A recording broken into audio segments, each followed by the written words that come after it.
નમસ્કાર દર્શક મિત્રો, સયાજી સમાચારમાં આપનું સ્વાગત છે। વડોદરા શહેર પોલીસની ઉદાસીનતા અને નામ માત્ર વાહન ચેકિંગની કામગીરીને કારણે શહેરમાં 101 થી લઈ 135ની સ્પીડે બેક ઓફ બાઇક હંકારતી બાઇકર્સ ગેંગ સક્રિય થઈ છે।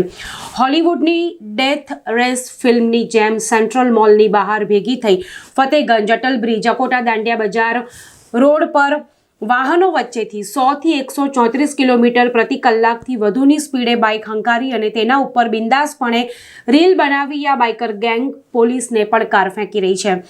ઓવર સ્પીડે બાઇક ચલાવી વાહનોને ઓવરટેક કરી વાહન ચાલકોને ગાળો પણ આપતા હોવાની માહિતી છે। આમ તો શહેરમાં પૂર ઝડપે અને બેફામ વાહનો હંકારતા વાહન ચાલકોને પોલીસ કાયદાનું અવારનવાર ભાન કરાવતી હોય છે, પરંતુ તે માત્ર થોડા દિવસ પૂરતી જ કામગીરી હોય છે અને ત્યારબાદ અભિયાન અભરાઈએ ચડાવી દેવામાં આવે છે। પોલીસ તંત્ર નિંદ્રાધીન થઈ જાય છે।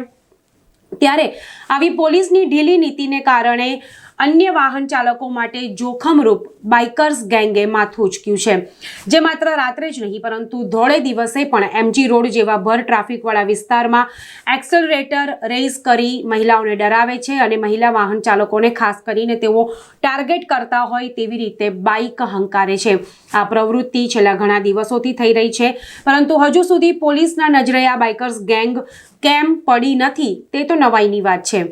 જો કે બીજી તરફ શહેર પોલીસ કમિશનર નરસિમ્હા કુમારનું કહેવું છે કે આવા બાઇક ચાલકો પર અમારી બાજ નજર છે।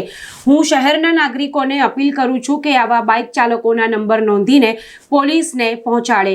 અમે સીસીટીવી કેમેરાના ફૂટેજ દ્વારા આવા બાઇક ચાલકોની ઓળખ કરી છે। ત્યારે આવા ડેથ રેસ અને અન્ય વાહન ચાલકો માટે ખરેખર મોતનું કારણ ન બને તે માટે શહેર પોલીસ કમિશનર હવે ત્વરિત પગલાં ભરે તેવી નગરજનોની માંગ છે।